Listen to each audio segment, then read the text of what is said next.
man becomes a warrior, engraved into history. Hey, what's up guys, it is I, Mark Yoon, and I don't want to beat a dead horse with this, but I kind of want to talk about this topic for like one final time. It's something that a lot of people constantly bring up in my comment section and on the Discord and all the other places that people can reach out to me pretty much, and is Season 3 canceled? This is a pretty nuanced question that has a lot of layers to it, and I think to do it justice, I'd have to explain it from like both different angles or both directions, as you were. So the first thing I want to say is it can't be canceled because it was never announced. Now, a lot of us really know that we got a lot of our information from those prior data leaks that happened a couple years ago that had all the characters up and including Season 3.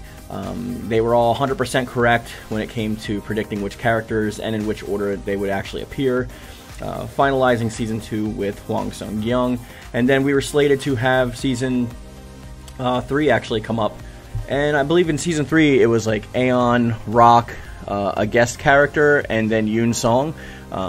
Some people actually believe it was Algol. I still hold steady that it was Hong Yoon Song, but what does this mean?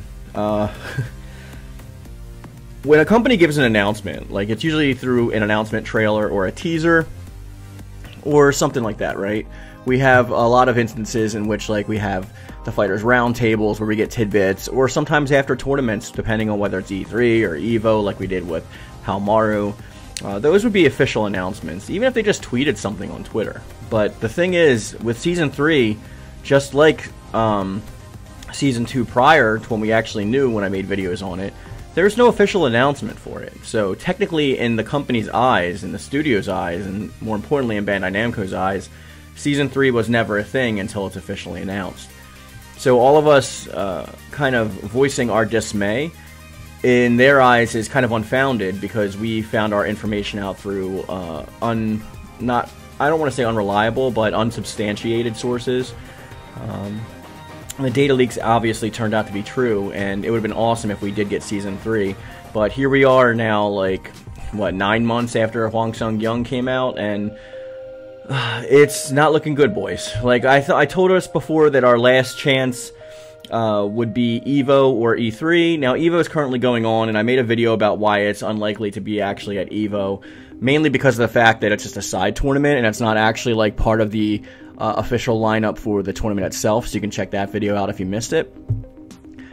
But I think mostly it comes down to the fact of time, and it's time to move on, I guess. Like, we haven't really had any announcements or anything on Twitter. Like, they haven't said anything.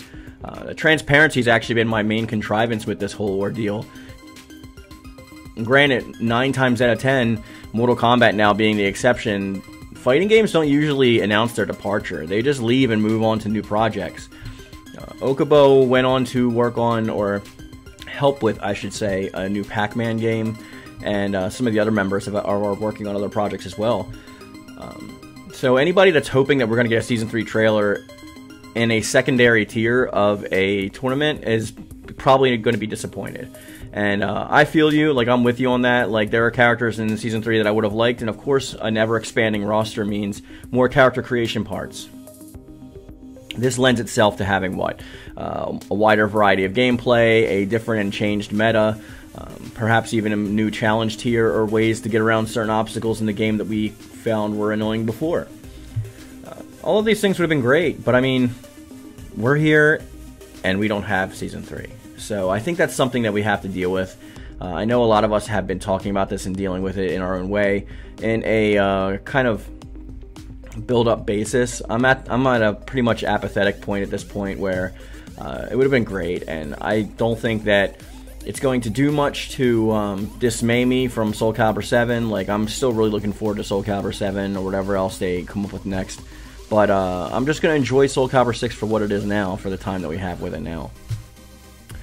Now, another thing that we can look at is Season 3 canceled. So we looked at it from the developer standpoint. Let's look at it from our standpoint, okay? So a lot of us have been talking about this forever. You can find people on the r/Soul Calibur Reddit posts. You can find people in my Discord and many other Discords. on Twitter, wherever there's information out there to be had and conversations to be had and knowledge to be gained, that's where we're finding this information out. And unfortunately, whether it be the lack of communication from the development team, being that Project Soul, whether it be the focus and concentration on next generation and upgrades from Bandai Namco, especially with a lot of their newer upcoming games being pushed to the forefront, whether it be scheduling issues, whether it be that virus that shall not be named that was ravaging a lot of these companies with indoor work, and for small teams like Project Soul, that's like a life sentence, man. Like, I mean, I believe that they already had a lot of Season 2 done, and they were working on Season 2 and getting it out there, and that's why they spaced it out as much as they did. I'm sure they were working on bug fixes and QA and stuff, quality of life, of course, and things of that nature, just to make sure that they met all their deadlines. But when it comes to a Season 3, it's just like, it would be unprecedented for them to come out this late in the game with a Season 3. And I know that may be disheartening to a lot of people, but there's a lot of things that we can look forward to with this. And this still doesn't also mean that, like, they're going to cancel any bug fixes or bug patches. And I'm still hoping they throw us some freebies, like some kind of character creation parts or whatever. But at this point, I believe that Project Soul is probably working on the next generation version of Soul Calibur. Whether they are using the new Unreal Engine or they're going with a wholly different engine, I have no idea. This is a new Project Soul, so anything that comes henceforth after Soul Calibur 6 is unprecedented, as which came before. I am really excited for Soul Calibur 7, and I will start making a lot more videos on it, but I wanted to give us a kind of mourning period or a reprieve time from Soul Calibur 7 talk. There are some more things about Soul Calibur 6 that I would like to cover, and Soul Calibur lore and stuff in general on this channel as a whole. Of course, I will be covering other things, because with the lack of news and the lack of informations and updates to you guys, the content will become pretty stale pretty fast if I'm just reaching in my back pocket for all these old ideas that I'm trying to save for the future to, like, spew out the longevity of it. So I will be covering other stuff, and I really hope that you support those things as well. But of course, I understand if you're only here for Soul Calibur. I appreciate you nonetheless. Now, where is my standpoint with this? I've been telling people a lot, and this is something else that I wanted to touch on, like, greatly. I think it was really important. Some people have been coming to me and saying, like, well, this is just a delay, right? Well, you don't have a delay that's like a year in between, like, fighting game content. I mean, it's possible. But with a game like Soul Calibur, that shelf life is already getting towards the end of its life cycle. The game's been out for, like, what, like 3 years now, and it's not looking good. Like, I mean, like, I'm sure a lot of you saw that chart of, and Maximilian Dude covering it, and I'll actually show it here too, right here, of the lifespan of most fighting games and the longevity wherein. And Soul Calibur did a fairly decent job, especially for the budget they were given in a new company. I mean, there's problems with the game for sure, but I mean, if you're looking at the longevity of this list, like, the support's pretty much right up there. Like, I mean, it would have been nice to get a Season 3 that would have lasted till maybe the fall, or even a little bit past the fall. But what else do you want them to do? Like, there's other licensing issues involved too. Like, if they had the license already ready for their guest character for Season 3, for Season Pack 3, and then let's say that the negotiations faltered or expired based on the work from home order or from the lockdowns, or even just like the productivity based on who's buying and purchasing the game and all that stuff that they're also looking at. They're not going to really renew that if there's no reason to do so. Everything is in such a clear-cut timeline because of release schedules and how things are supposed to be timed out.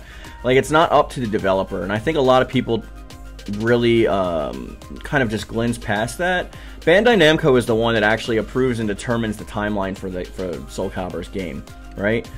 Same with Tekken. So if they are coming out with some new DLC or some new anything new for the game, they have to have it approved by Bandai Namco, and then Bandai Namco would then go back and support it, and then they would also promote it and show it on their website and things of that nature and get people ready for it. But they have this weird timeline where, like, they know how much money people pretty much generally have and how much money people are willing to spend on what games, because they have, what, like 20 plus years of history to be based on people's spending habits. So those statistics lend towards, all right, we think that 1 million people are going to buy Soul Calibur, and then it's going to drop off, so maybe we have like 100,000 people buying like the DLC pack 1, which means that like 75,000 people are going to buy DLC set 2, right? So let's do DLC set 3. Maybe 50,000 people are going to buy it, right? We're spending this much money on it, but we're going to make this much money back. So this is how much we have to price it at. But now where are we going to release it?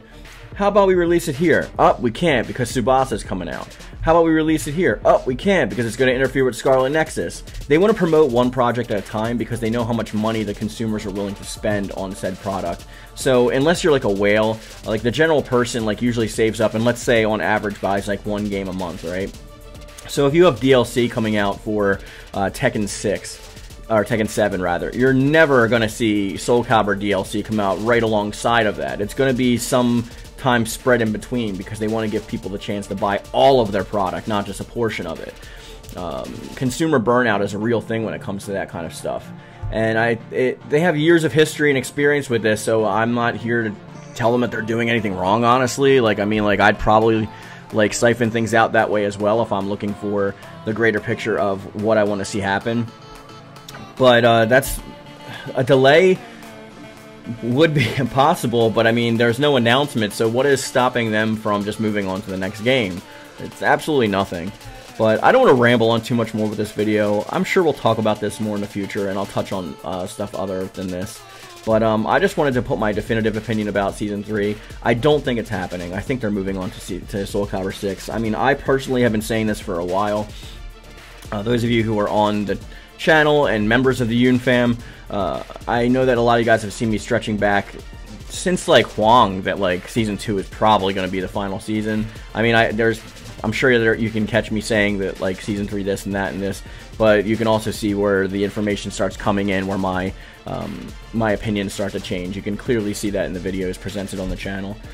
So with that being said, guys, we're going to bring this video to a close. I want to thank you again for watching and taking the time to listen. I would really appreciate it if you would press the like button. It really helps the videos get into the algorithm better to show these to more people. And, of course, I would love for you to join the Discord so that we can have this conversation and many, many more with many of the Yoon-Fam already on there. There's also membership options, so if you want to support the channel anyway, we do have a 99-cent tier a month, which is probably the lowest I'm allowed to go. So I would really appreciate any kind of support whatsoever. Of course, that's not necessary. I'm just happy to have you here and watching in the first place. And I always say, guys, I love it. Thank you. And thank you.